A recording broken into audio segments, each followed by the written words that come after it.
Porque o grande erro está aí. Quando a empresa olha CX como um projeto, ela acha que é um negócio que ela vai começar e vai parar. Né? Mas não, CX é uma coisa que você vai ter na tua empresa, ou CX, né? Isso é o que você vai ter na sua empresa sempre, porque você vai estar constantemente transformando e melhorando com o objetivo, né? De, ao entregar uma melhor experiência para o teu cliente, você vai conseguir benefícios financeiros. Olá pessoal, estamos começando mais um ROI Concast, o podcast da Ciclo E-Commerce, feito para você gestor de e-commerce e marketing a vender mais. E hoje nós separamos um tema diferente aqui para falar. Nós vamos falar aí sobre CX. O que seria CX, hein? Eu quero aprender também o que é, né? E aí vai ter até uma polêmica, né? CX é atendimento ao cliente. Acredito não é CS? Tem todos os termos. Tem as siglas, né? Para falar sobre isso, né? Quem que é o nosso convidado hoje, Flávio? Eu só sei falar o primeiro nome, ele que vai ensinar o segundo. Legal? Mas deixa eu dar um recadinho antes, Felipe, da gente começar o podcast aqui com o nosso convidado. Se você é um dono de e-commerce ou um gestor de e-commerce, a gente está chegando na reta final aí do ano. Eu e o Felipe, o time da Ciclo, a gente preparou um treinamento 100% online com 3 episódios para você desenvolver o planejamento da sua marca em 2025. Como que faz para acessar esse treinamento? Basta você escanear o QR Code que está na sua tela ou acessar o link cicloecommerce.com. Legal? Bora lá, Felipe. Se quiser apresentar... Bora lá, estamos com o Christian. Omundsen. Nós temos muitos convidados com nomes diferentes. Nem eu sabia como falava. Até que meu irmão foi para Noruega e falaram que fala Omundsen. Caramba. Mas a gente fala aqui no Brasil Omundsen, norueguês. Tem um abreviadinho aí na pronúncia. Isso. Christian, seja bem-vindo. Obrigado por aceitar o nosso convite, né? Bom, separamos esse tema aqui, que é um tema diferente. Diria que é o primeiro episódio com esse tema aqui no ROI. Ah, legal. Mas antes de falar disso, né? Quem que é o Christian, né? Como que foi a jornada dele aí no mercado, né? Como que você chegou, né, até a esse ramo de especialização aí também, Christian? Não, legal. Eu atuo nessa área há mais ou menos 15 anos, né? Eu trabalho hoje numa empresa de tecnologia direcionada para a experiência do cliente, ou CX, ou CX. Né? Sempre usam terminologias diferentes, mas certeza que não é CS. Eu vou explicar depois a diferença. Legal. Tá, mas eu iniciei minha carreira com outras coisas, cheguei a trabalhar na indústria e tudo, e mais ou menos 15 anos atrás eu fui contatado por uma empresa americana para liderar o business do negócio aqui no Brasil, e ele falou para mim de 2 soluções. Uma era Customer Experience e a outra era cliente oculto. Eu falei, cara, o que é isso, né? Nunca tinha ouvido falar, e eu achei super interessante, super disruptivo e inovador. E foi quando eu comecei, então, a trabalhar nisso, né? Passei aí por alguns institutos de pesquisa também, antes de eu estar na Question Pro hoje, que é a tecnologia que eu trabalho, que trabalha justamente na coleta da voz do cliente, na análise de dados e insights para que as empresas possam construir uma experiência mais aderente aos clientes dela. Mas eu trabalhei também anteriormente na Ipsos, que é uma empresa de pesquisa de mercado, uma das maiores do mundo, que tem também a solução de Customer Experience como um enfoque forte do business, tá? Pô, legal. E para entrar no tema, né, Felipe? Qual que é a diferença entre CX, CS, atendimento? Porque sempre quando a gente ouve muito falar, né, de Customer Experience, a experiência do cliente, aí acaba assim bananando as coisas, né? Sim.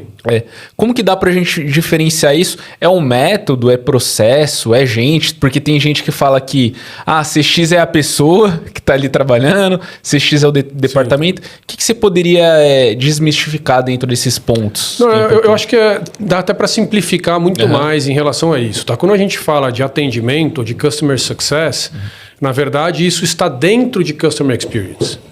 Porque Customer Experience, ele abrange, na verdade, a experiência do cliente, ele abrange todos os momentos de contato que um cliente tem com uma marca, com uma interação. Não é só a ponta do atendimento. O atendimento é um momento em que ele interage para resolver uma dúvida, para resolver um problema, para solucionar um tema, mas a experiência do cliente ela vem desde o momento até aspiracional ou da inspiração. Né? Quando você vai adquirir um produto, por exemplo, no e-commerce, né? Você já tem aquela inspiração, você já foi impactado talvez por uma campanha de marketing, você já foi impactado talvez por alguma coisa que alguém te falou daquele produto, então você vai atrás da busca daquele produto como uma inspiração de algo que você quer adquirir, e a partir daquele momento você começa a interagir com a marca. Então você entra já na experiência do site, na experiência de compra, até na própria usabilidade do produto também é experiência. Então a parte de Customer Success ou atendimento, ela é enfocada num dos pilares, que muitas vezes envolve realmente a parte da solução de algum problema ou de alguma dificuldade que o cliente está vivendo naquela jornada que ele traça para ter aquela experiência completa com uma marca. Tá? Então acho que fica fácil de entender assim, né? Não tem a ver com a pessoa, e sim com o caminho todo do cliente. É por causa que até pela popularização acabou sendo isso, né? O que você é? Eu sou o CX, eu sou o CS, por aí vai. E o CX, quando a gente fala de Customer Experience, ele é um processo, como que se estrutura isso? Às vezes a empresa ou o gestor está pensando, preciso estruturar essa área, por onde que eu começo, quais são os momentos?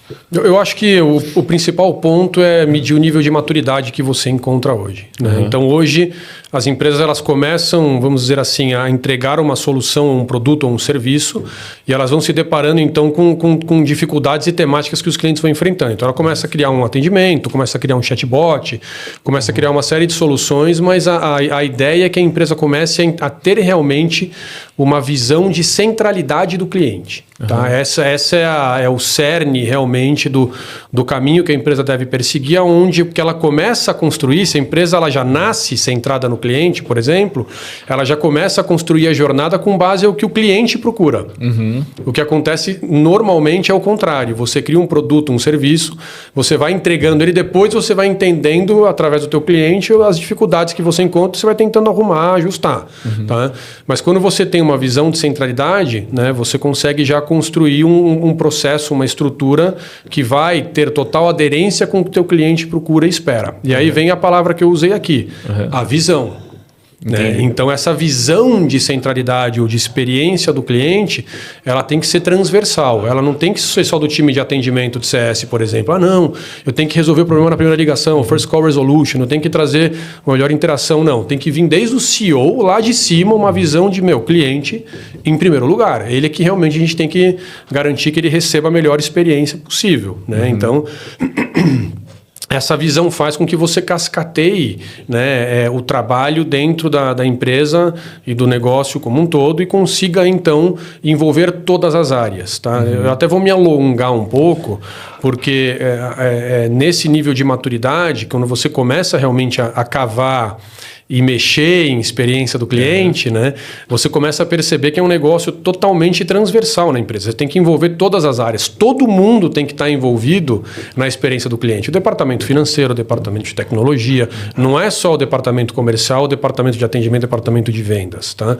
Todo mundo influencia no que você entrega para o cliente. Tá? Então, é um processo de visão e você tem diferentes níveis de maturidade que as empresas vão adquirindo ao longo do tempo.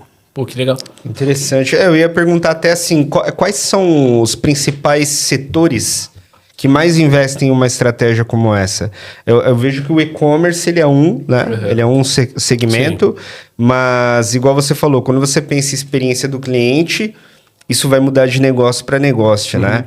Tem negócios onde o cliente ele gosta do contato humano, tem negócios de mais escala que a tecnologia, chatbot, ferramentas vão ajudar em alguns processos.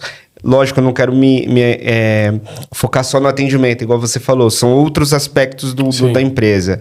Mas eu acho assim, a pergunta, né? Quais são os setores que mais investem e o que a empresa espera alcançar através de uma estratégia dessa? Perfeito. Como um indicador de sucesso, né? É uma retenção melhor de um cliente? É um NPS melhor? Já tá manjando, gente. Já tá dando spoiler. Não, então, eu acho que os setores hoje, né, que mais investem tem mais a ver com serviços, tá? Então, por exemplo, a área financeira, os grandes bancos, né, também a parte de seguros, todas as seguradoras, também a parte de telecom, as telecoms investem muito nisso, e agora também o varejo está colocando bastante olho nisso, por incrível que pareça, não era algo que era focado. Por outro lado, né, você vê as empresas CPG P&G, por exemplo, que hoje é um negócio praticamente incipiente, eles nem têm, a maioria delas, que são gigantes multinacionais, não tem uma área de Customer Experience, é surpreendente, né? Mas estão acordando para isso. Por quê? Né? Já indo para a tua pergunta, por que CX, quando ele não é visto como um projeto, porque o grande erro está aí, quando a empresa olha CX como um projeto, ela acha que é um negócio que ela vai começar e vai parar. Né? Mas não, CX é uma coisa que você vai ter na tua empresa, ou CX, né? É o que você vai ter na sua empresa sempre, porque você vai estar constantemente transformando e melhorando com o objetivo, né? De, ao entregar uma melhor experiência para o teu cliente, você vai conseguir benefícios financeiros. Tá? Conforme você falou, redução de churn. Né? Então, você tendo menos problemas, você vai ter menos clientes que te abandonam. Né? Em segundo lugar, você falou do NPS. Né? Então, o NPS é um indicador que mede recomendação. O que a recomendação faz? A gente sabe que o voz a voz tem um peso gigantesco. Né? A recomendação faz com que o teu custo de aquisição de novos clientes seja menor. Você vai crescendo organicamente. Você vai crescendo organicamente porque estão falando bem de você. Outra coisa, um cliente extremamente satisfeito que fala bem de você, ele não só não te abandona, como ele começa a gastar mais com você. Então você tem um aumento do ticket médio, vamos chamar assim, de que o cliente consome no teu business graças a uma experiência que você entrega que faz a diferença. A gente tem alguns estudos aí soltos, né, que os clientes às vezes estão dispostos a pagar até 2 vezes mais por um serviço ou um produto, quando eles têm a garantia de um melhor serviço. Olha que interessante. Né? Então o cara gasta mais, mas você pode cobrar mais se você entrega realmente um negócio diferenciado. Tá? E aí, até na linha de atendimento, por exemplo, né, a gente percebe hoje muito atendimento com robô. Né? Aquela dificuldade que você tem de conseguir falar com um ser humano. É impossível, né? Parece que não vai solucionar o problema. Em grande escala é maravilhoso, mas eu sempre acho importante você ter em algum momento um humano entrando no processo. Né? Tem empresas hoje, né, na área financeira, por exemplo, como empresas de links de pagamento, essas coisas, que elas estão adquirindo adotando até uma visão um pouco diferente. Né? Elas estão indo para você liga, atende uma pessoa. Né? E muita gente fala, eu vou continuar, eu vou pagar mais, a taxa é maior, mas eu não falo com uma máquina. Então, só para dar um exemplo disso aí. E por último, né, você também ganha eficiência operacional. Tá? Por que você ganha eficiência operacional? Vamos dizer que eu tenho um problema hoje de pagamento, né, ou de cobrança na minha empresa. Então eu tenho um monte de cliente reclamando. Quantas PAs de atendimento eu preciso para atender, vamos jogar um número aqui, 5.000 clientes que estão me ligando pelo problema de pagamento. Né? Então eu estou medindo aquela voz do cliente, eu estou medindo aquela experiência, é um tema difícil, né? Mas vamos lá, vamos mudar isso. Eu consigo melhorar eu resolver este problema, né? E eu começo a jogar não mais 5.000 pessoas para a minha PA, mas eu começo a jogar 2.500, ó. Já reduzi bastante, né? O meu custo e eu estou aumentando a minha eficiência operacional. Então, aí onde a experiência do cliente se reverte em benefício em ROI, né? Para a empresa. Você comentou sobre essa etapa de conectar todas as áreas da empresa. Eu queria que você comentasse um pouco sobre isso, né, Christian? Porque, assim, o que eu vejo, né? Comento muito. A forma que as pessoas lidam na etapa de vendas de uma empresa e depois como ela lida se ela precisa tirar uma dúvida com o financeiro por causa do boleto que ela recebeu. Sim, sim. Muitas vezes parece que são empresas diferentes pela forma que se fala, né? Então ali você tem uma área de atendimento ou comercial que às vezes ela é bem amigável, né? Obviamente o foco é conseguir clientes.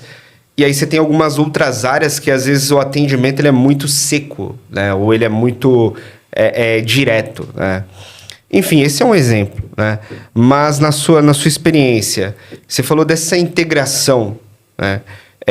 Como que funciona isso na prática? Né? Porque você pensa na experiência do cliente inteiro, né? Em todos os pontos de contato que ele tem com a empresa. Você precisa fazer um alinhamento com esses times que não são tão próximos ao cliente. Você tem que, de fato, colocar tecnologia no dia a dia deles para ajudar, enfim. Como que você enxerga isso aí também? Eu acho que é imprescindível, né, que a empresa tenha uma área de Customer Experience. Tem muitas empresas que não têm essa área. Né? E quando existe a visão, né, conforme eu comentei antes, da centralidade do cliente e você tem uma área de Customer Experience, é importante que você tenha o patrocínio, né, da liderança da empresa para a área de Customer Experience. Por quê? Porque você vai ter que comprar muita briga. Sendo de Customer Experience, por conta do que você acabou de falar, né? Então, normalmente, o que as empresas fazem é ter uma área de Customer Experience que tem o respaldo, vamos chamar assim, da liderança, às vezes até do CEO da empresa ou de algum diretor, um C-level, de alguma forma, e aí você consegue envolver de cada uma das áreas, você tem que criar um squad. Né? Então, dentro desse squad, você vai ter a área de Customer Experience, que vamos dizer assim, é a porta-voz realmente do que o cliente está falando e do que precisa ser feito para entregar a melhor experiência, e, vamos dizer assim, uma pessoa de cada, uma pessoa do financeiro, uma pessoa do TI, uma pessoa do comercial, envolvida numa missão que você vai criar para uma linha de trabalho do momento da jornada que o cliente vai ter. Tá? Então, você precisa ter esse negócio centralizado numa área de CX e logo cascateado para as diferentes áreas que vão estar atuando junto com o time de CX no objetivo que é o cliente. Que legal.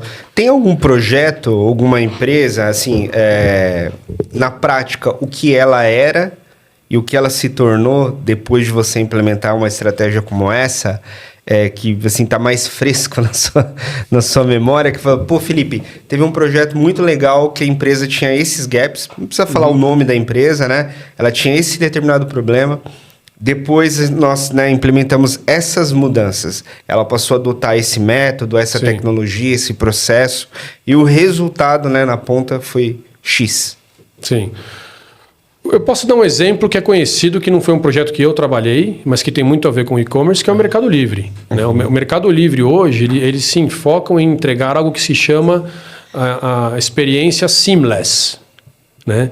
Então você passa pelo processo de compra sem nem perceber, né? É tão sutil, tão suave que você não encontra barreiras, blockers, dificuldades, né? Então, e não era assim. Né? O Mercado Livre, não sei se vocês lembram, antes da pandemia, você tinha que passar por várias telas, você tinha vários botões que você tinha que apertar, e eles foram estruturando, eu acho que seria mais um UX, né? Um User Experience, num formato que hoje, com praticamente 2 cliques, você consegue realizar a sua compra e ainda tenta otimizar o seu frete, trazer ganhos. Então, eu acho que esse é um exemplo muito legal, que eles ouviram o cliente. Eu acho que dentro desse processo do Mercado Livre, eles começaram a criar até mais filtro para os lojistas que queriam entrar dentro da plataforma, né? Porque antigamente tinha muito problema também de entrega, produto falsificado. Eles começaram a ser um pouquinho mais chatos, né? Para você conseguir vender lá dentro. Então, isso também se enquadra também dentro a gente está pensando na experiência do cliente também quando a gente faz um processo assim. Exato. Eles estão pensando, na verdade, no cliente. Né? Então, eles estão olhando realmente para o cara e falam, o que o cliente está falando. E por isso que é importante ter a voz do cliente. Eu acho que esse é um ponto-chave, que naturalmente é o que eu trabalho hoje, né, na empresa de tecnologia que eu trabalho, que foca nisso. Né? Trazer a voz do cliente para dentro da empresa. O que o cliente está falando? O que eles querem? Né? Vamos construir, então, algo que atenda a eles. E foi isso que eles fizeram. Eles têm uma metodologia de escuta, de voz, e entenderam quais eram os problemas, foram mudando, refinando, melhorando aí o filtro para trazer os fornecedores e tudo. E eles têm também a parte do B2B.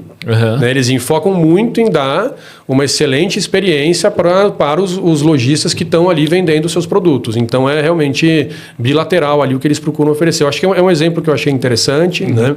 Eu também tenho um exemplo legal, né, de uma empresa de telecom que vai muito na linha de eficiência operacional e de você olhar para o teu cliente e pensar de forma inteligente. Então, o problema que existia ali é que havia uma reclamação muito grande de cobranças equivocadas. Né? Então, a primeira coisa que foi feito foi analisar efetivamente daquelas cobranças que estavam reclamando, quantos % dos clientes estavam certos e quantos estavam errados. Né? Então, a empresa gastava tubos de dinheiro para atender, porque são volumes gigantes, né? Milhares de ligações de clientes reclamando de cobrança errada. Né?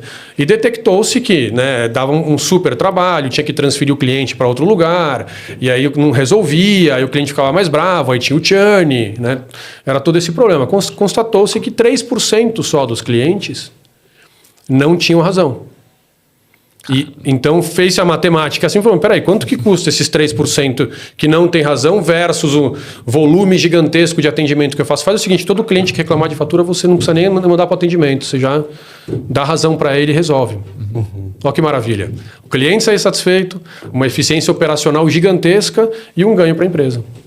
Interessante, né? Você falou do Mercado Livre e faz muito sentido, né? O Mercado Livre ele tem um processo de venda muito fluido, né? Se a gente parar para analisar. Você, de fato, não percebe ali, não tem um atrito. Não você tem... comprou o produto já está na sacada. Entraria os aspectos, por exemplo, né? A gente às vezes pensa nessa essa etapa de experiência do cliente muito voltado à experiência tecnológica, por exemplo, que é um ponto, né? Mas eu visualizo o seguinte, o Mercado Livre também agora você tem a questão do parcelamento no cartão no Mercado Livre, que ele oferece ali X parcelas sem juros, né? Entendo eu que isso também possa fazer parte de um pensamento e melhorar a experiência do cliente. Eu não estou me atentando só ao checkout, e sim oferecendo o recurso para que ele consiga efetivar a compra, né? Aí eu entro no aspecto mais financeiro. Aí você tem a etapa que já roda há um bom tempo da entrega no mesmo dia, né? Então, assim, se a gente parar para pensar no exemplo do Mercado Livre, tudo isso faz parte pensado na experiência do cliente, seria isso? Não é nada solto, é tudo pensado com um único propósito. Seria esse o conceito? Exatamente. Você tem um business construído com o cliente no centro, né? Então, volto para o mesmo, né? É ouvir a voz do cliente. Então, quais são os drivers dos meus clientes que levam eles para comprar mais? Né? Quantas vendas eu perdi por conta de falta de parcelamento? Né? Então, vamos construir uma solução que eu consiga trazer para dentro esses clientes que eu estou perdendo. Né? Então, vai numa visão mais de conversão também. Eu acho que nesse caso aí vai mais na linha de querer vender mais também, né? Mas também trazer alternativas para o teu cliente na forma como ele quer ou pode, né, comprar aquele produto, conforme eu falei, que vem desde o momento de inspiração. Né? Desde o momento em que ele quis adquirir aquele produto, ele fala, não tenho grana para pagar em 3 vezes, mas eu tenho em 12. Interessante. Para o gestor e o dono do e-commerce, que ele pensa em aplicar isso no negócio dele, ele começa com uma pesquisa, né? Qual que é o método para se organizar e implantar isso na empresa? Sim, você tem um roadmap, naturalmente, de evolução, né? Porque você parte de um momento onde a experiência do cliente na tua empresa ela é aspiracional. Né? Então, eu acho que a gente precisa ter um NPS, às vezes nem NPS tem, eu acho que a gente precisa começar a ouvir a voz do cliente, isso aí são os primeiros pilares. Né? Aí você já passa a ser uma empresa desenvolvida, que você já tem uma estrutura de voz do cliente estabelecida, você já tem uma ação em cima dos resultados, né? E você tem realmente uma empresa que é transformada, que é uma empresa que navega e caminha e tudo que ela faz, ela não faz sem trazer o cliente para a mesa. Tá? Então, o começo, naturalmente, eu acho que nasce aí. Você começar a ter uma filosofia de ter pesquisas para você realmente medir a satisfação do teu cliente e até entender um pouquinho de quais são as principais dores dele. E essas pesquisas, elas nascem de uma forma relacional, né? Por exemplo, um NPS relacional, que eu não estou medindo a transação de atendimento. Eu estou perguntando para o meu cliente de 0 a 10, como um todo, como que ele me avalia. Né? E por isso que a gente chama esse NPS, por exemplo, de um NPS de memória. Porque você vai e resgata, quando você pergunta de forma geral, o que você faz? Você resgata na sua cabeça, na sua memória, os teus momentos de contato com aquele produto e aquela marca, e ali você dá uma nota com a junção daqueles momentos. Né? Então, eu não estou medindo o atendimento, eu não estou medindo a compra, eu estou medindo o meu relacionamento geral com a marca. E aí, quando você faz essa pesquisa, você consegue entender o teu nível de relacionamento, o nível de relacionamento do teu cliente com a marca, né? E quais são os pontos que ele está dando como bons ou ruins para você. Né? Que vão ser os momentos da verdade. Esses momentos você também depois pode medir de forma transacional. Então, depois que eu fechei um atendimento, eu mando uma pesquisa para ele avaliar o meu atendimento. Tá? Mas ele é um momento que compõe o todo. Por isso que eu sempre falo para vocês aqui que a experiência do cliente é o todo. Não é o momento somente, um momento. Legal. Tanto Por isso que que é muito comum, né? Até para quem está escutando a gente, ter aquela pesquisa do NPS pós-compra ali, né? Que tem o do vermelhinho ao verdinho lá, das notas de 0 a 10. Aí, dependendo também se tá abrindo um chamado de alguma coisa, faz o CSAT também, dependendo ali da pesquisa. Mas essa específica que você comentou, qual que é o melhor momento de fazer ela? É fazer anualmente? Como que é isso? É fazer com quem não respondeu ainda? Como que essa transacional você tem que fazer no calor do momento. Né? Que é essa da pós-compra. Isso. Então, fechei um atendimento, manda a pesquisa. Né? Então, realizou a compra, manda a pesquisa. Tem que ser no calor do momento. Agora, a relacional, você pode pegar a sua base de clientes e fazer isso umas 2 vezes por ano. Tá? Para entender realmente aí como está o teu termômetro. Inclusive, né, até para as pessoas que se perguntam... Que NPS que eu uso, né? Porque tem empresas que fazem umas matemáticas bem inovadoras, né? E fazem umas médias aí malucas e geram um indicador que é o que eles colocam até como meta dentro da empresa. Mas a minha recomendação sempre é você usar o NPS relacional como a métrica de meta para você. Porque esse NPS é o que traduz realmente a força da tua marca com o teu cliente, tá? E não cada transação. Que é o de 0 a 10, 0 a 6 é detrator, Isso. aí de 7 a 8 neutro e 9 a 10 é o promotor da Isso, da o NPS é promotor menos detrator. Você ignora neutro e aí você tem um indicador. E é verdade que tem vários livros e artigos que falam que o neutro ele é mais perigoso do que o detrator. Qual que é a sua visão sobre isso? Não, eu acho que eu acho que não. Assim, é claro que varia muito, né? Porque não dá para generalizar. Você tem empresas hoje que não tem detratores praticamente. Né? Você pega uma Apple, por exemplo, eles têm um NPS gigante. Quase não tem detratores. Né? Então, aí naturalmente, o neutro é o detrator para ele. O detrator da Apple é o que não usa a Apple, né? Tô brincando. Também. Mas é claro que você tem o detrator como um potencial churn, né? Ele é um cara que está correndo o risco de te abandonar e tem algumas empresas, inclusive, e geralmente quando elas têm um NPS muito baixo, que elas focam no zero, né? É chamado super zero, né? Que é um cara realmente que se deu uma nota 0, vai atrás dele porque ele vai dar um jeito de recuperar ele, tá? Mas eu não acredito que o neutro seja o mais perigoso. O neutro, na verdade, ele é um risco e uma oportunidade. Né? Se você dá um totozinho para cima, ele vira um promotor. Né? O neutro, se você dá uma nota 7, 8, o que está faltando para ele é um encantamento. Ele está satisfeito funcionalmente, talvez não tão emocionalmente, mas ele deu uma nota 7, uma nota 8, não é uma nota ruim. Né? Tá ok. Então você tem uma oportunidade de dar um totozinho e jogar ele como para promotor. Assim como se você bobear... Né? Ele pode virar um detrator. Tem um ponto sobre essa questão da pesquisa, o Christian, eu queria ver sua opinião também. Geralmente, todo mundo que busca melhoria, a gente que está tocando negócio, a gente ouve tudo de verdade. A gente quer ouvir lá até aquele único cliente para a gente melhorar a experiência dele. Só que muitas vezes... Falar, como fazer a pessoa não mentir na pesquisa? É essa? Não. Essa pode ser uma das perguntas que eu posso trazer. Mas, na verdade, é o seguinte. A empresa ela vai ter que decidir qual o caminho que ela vai seguir. Se ela vai mudar o serviço ou produto, se ela vai aperfeiçoar para um caminho ou para outro. Então, para isso, ela vai ouvir o cliente. Tá? Talvez em percentual, né? Quando que vai se tornar relevante ouvir uma pequena parcela? Por quê? Pense o seguinte, às vezes você pode ter um negócio onde você de fato tem reclamação, ok? Mas 90% da sua base de clientes está satisfeita com a forma que a tua empresa opera. Então vamos considerar que a gente tem 10% aí insatisfeito? E aí, aquela pulguinha, né? Para quem busca eficiência e quer melhoria...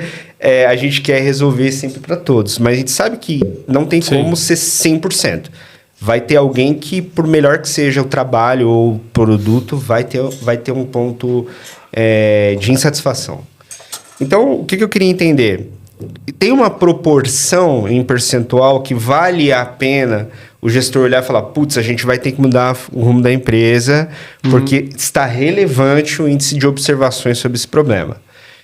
Porque muitas vezes você também... Imagine que você tem esses 10% que eu dei de exemplo, tá? fictício. Querendo ou não, os outros 90% da base tá muito feliz com o que você faz. Sim. Aí você entra num dilema. Eu continuo entregando. Como que você continua entregando o que os 90% gostam e pensa em outro produto, outro serviço para esses 10%, para não cair, às vezes, no erro de mudar o caminho da empresa, sendo que, em tese, ela está no caminho certo. Não sei se ficou clara a minha pergunta. Não, eu entendi, mas é que eu acho que esses 10% que estão insatisfeitos, né, podem ser por um produto ou por um processo da jornada que normalmente os outros não passaram. Tá? Então, sempre, se você olhar para 10% de clientes insatisfeitos, quanta grana você está perdendo com 10% desses caras? Né? Então, sempre vale a pena você olhar, né, e entender a raiz do problema. Dificilmente, se você tem 10% insatisfeitos por algum tema relevante, né, não seja realmente um problema conjuntural. Sempre é um problema que você tem lá dentro, só que, por alguma razão, outros clientes não caíram naquela peneira. Entendo. Tá? Então, não existe um número mágico, né? Mas assim, as empresas não desprezam nenhum percentual. Tá? Você tem ali um percentual de clientes que estão insatisfeitos, você vai atrás para... Trabalhar para chegar no 100. Isso, exatamente. Porque tem muita grana que você pode estar perdendo ali, principalmente quando você fala de grandes volumes. Né? Quando você fala no nível enterprise, 10% é muita pode coisa. ser centenas de milhões de reais que você está ali perdendo de clientes que te abandonaram, foram para o concorrente, ou que estão insatisfeitos, ou que abriram ali uma reclamação no Reclame Aqui, que vai impedir de outros clientes que entrem. Assim, por melhor que seja o que você entrega, sempre você tem alguma coisa que está machucando algum cliente. Tá? Então, não sei se eu respondi a tua pergunta. Então, em tese, é observar esse percentual de pessoas que estão expondo algum ponto de insatisfação. E acho que é um ponto legal que o Christian trouxe, que é entender se eles passaram pelo mesmo processo dos que estão satisfeitos. Sim. É por isso que quando você também estrutura as suas pesquisas, né, você coloca esse tipo de filtro. Porque daí você consegue justamente ponderar e conseguir ter uma visão do que está realmente impactando certas pessoas e outras não.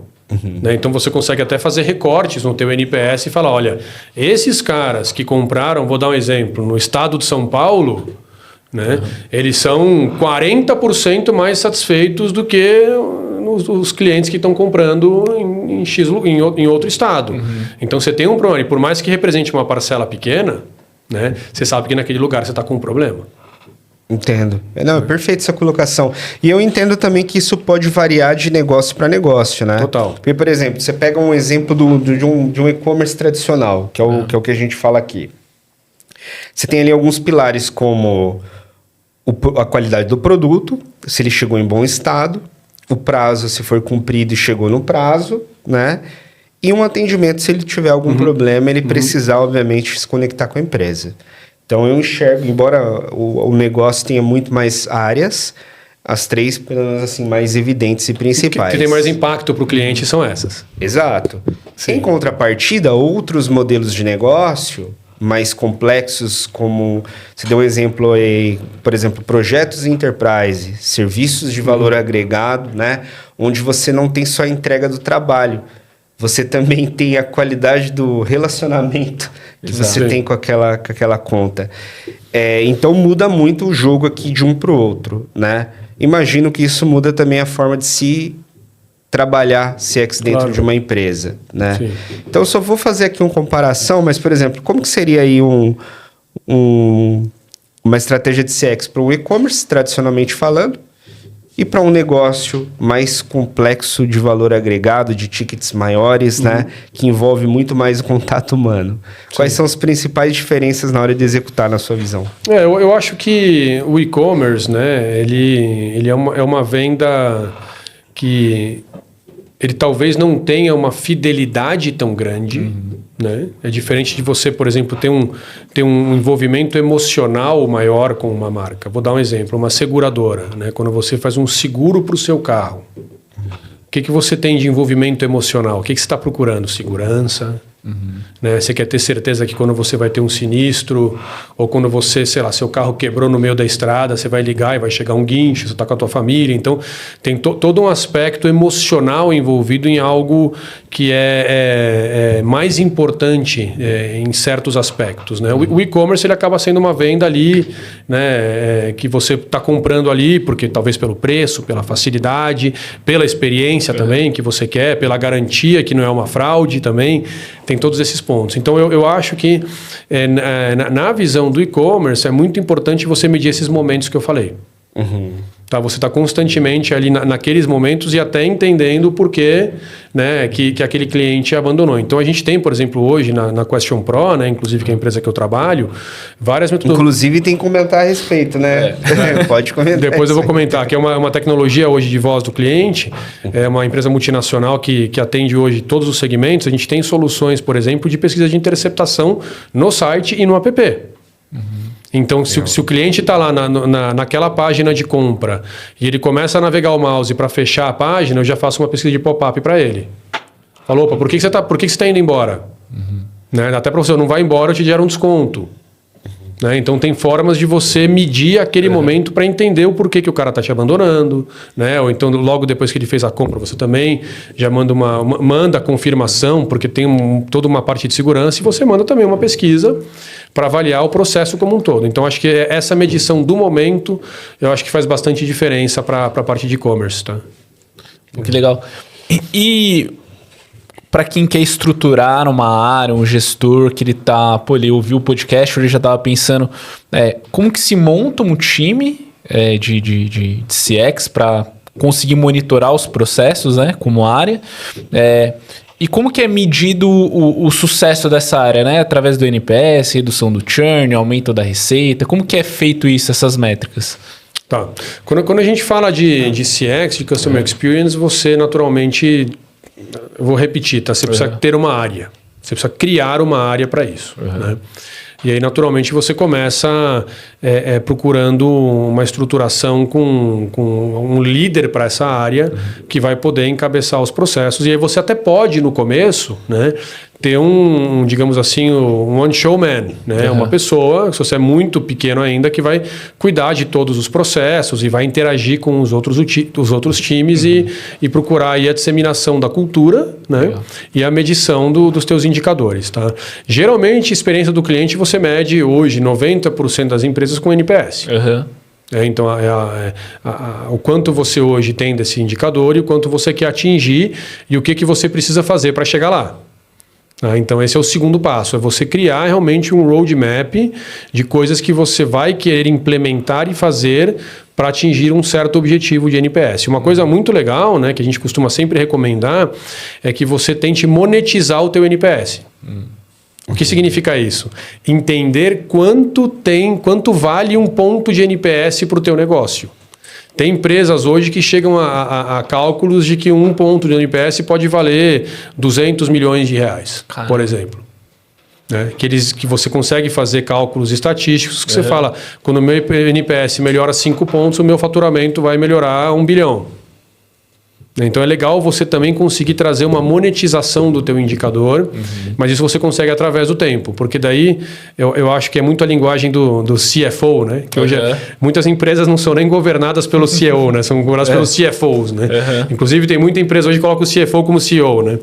Então é a linguagem desse cara, do cara que assina o cheque, né? Quanto que realmente é um investimento nessa estrutura, nessa pessoa, nesse novo headcount que você quer trazer, nessa ferramenta de tecnologia que você quer colocar, vai trazer de retorno legal. O nosso objetivo é aumentar em 5 pontos do NPS e a gente tem aqui um cálculo que mostra que cada ponto do NPS vale 50 mil reais. Né? Então, é desafiador porque nem sempre esse valor é tangível e nem sempre isso se reverte de forma instantânea, tem um longo prazo, mas pelo menos você tem uma visão mais financeira de quanto a experiência do cliente pode trazer para o negócio. Tá? Até para você conseguir puxar outras áreas, né, para essa briga também. Acho que é importante isso.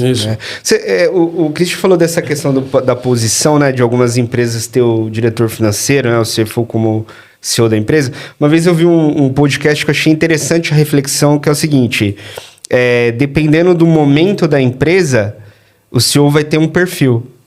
Por exemplo, se a empresa está buscando eficiência, lucro, né, lucratividade, enfim, rentabilidade, ela foca bastante em ter um CFO lá liderando como o CEO da empresa. Exato. Muitas vezes a empresa ela resolve essa ponta e fala, putz, mas a gente precisa crescer mais. Altera a posição e traz um cara comercial como CEO da empresa. Então é um jogo, né, que você tem perfis diferentes, né? Eu acho que cada um vai agregar de uma forma, né? Mas eu acho que foi bem interessante aí que o Cris trouxe. Pós-pandemia teve essa chuva aí de CFOs, né? Porque naturalmente as empresas falaram... O que importa hoje é ter caixa, né? Eu não estou mais tão interessado em crescer, eu quero ter lucro. Exato. Né? Então, bota o CFO como líder do negócio. Né? Legal.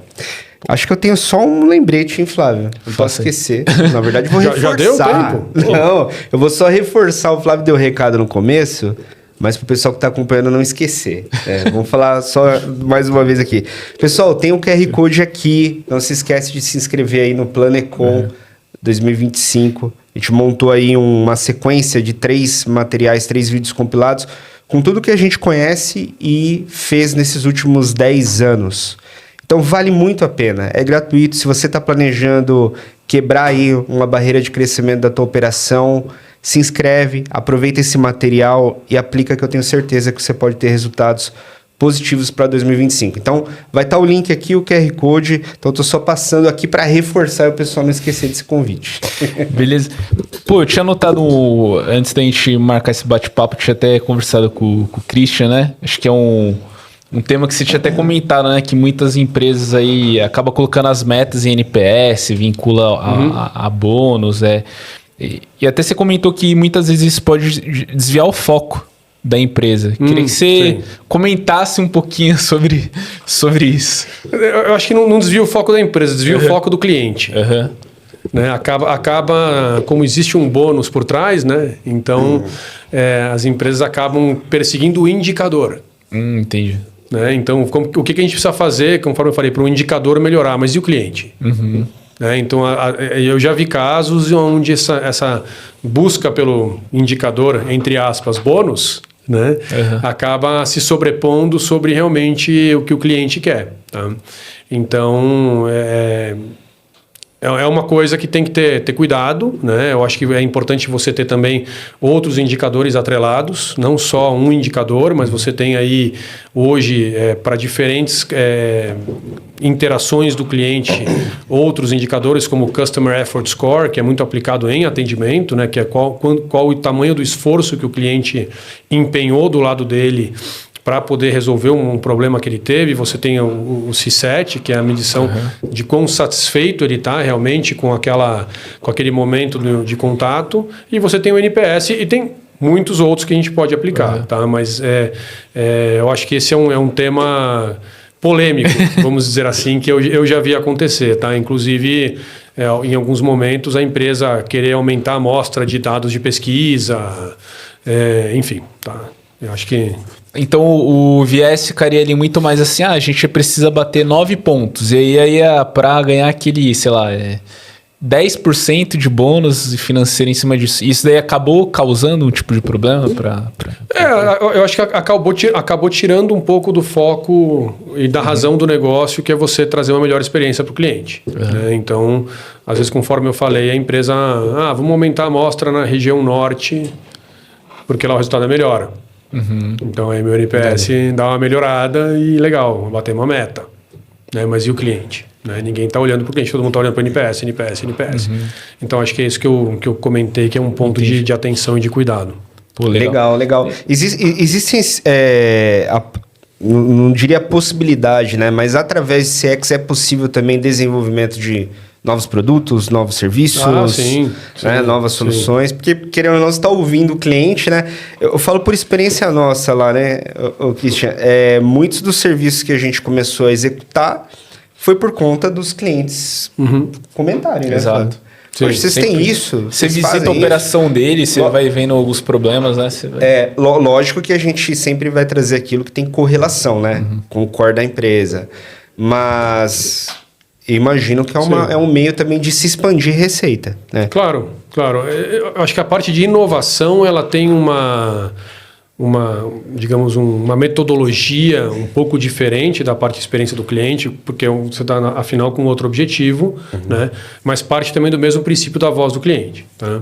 E aí você, naturalmente, entra num modelo quantitativo, que é o que em termos de quantos clientes, ou um volume grande de clientes, você vai tentar entender deles o que eles realmente procuram e esperam, e aí você entra depois e afunila para um modelo mais qualitativo, né? Que é você pegar já, sei lá, 10 clientes e aprofundar bem naquela ideia e validar se aquilo realmente tem aderência com o que o cliente está procurando, tá? Então, super de acordo. Você está ouvindo o teu cliente, aproveita e vê o que mais ele gostaria de comprar. Né? A gente tem pesquisas hoje, por exemplo, até de elasticidade de preço. Né? Quanto você pagaria por esse copo? Né? Você pagaria 100? Não. Você pagaria 50? Não. Você pagaria 70? E você pergunta isso para uma base de 1.000 clientes e chega lá e fala, legal, eu estou vendendo hoje por 50, mas o meu cliente pagaria 80. Legal. Né? Bom, vamos cobrar mais, né? Ou vamos cobrar menos. Né? Eu não estou conseguindo gerar estoque porque eu estou cobrando muito. E por aí vai. Tá? Então, realmente são dados muito importantes. Pô, que legal. E hoje, né, também um outro tópico que a gente conversou, a gente está na era aí que está falando muito sobre inteligência artificial e por aí vai. Como que você tem visto isso aplicado aí na parte CX, experiência do cliente? Muito, né? Aliás, os últimos 10 eventos que eu participei só fala de inteligência artificial, né? Então, naturalmente, é uma ferramenta incrível. A forma que eu vejo isso, né, que é um facilitador, não é uma bala de prata que vai resolver tudo, mas vai ajudar uma coisa que você fazia talvez em 10 horas, você vai fazer em meia hora.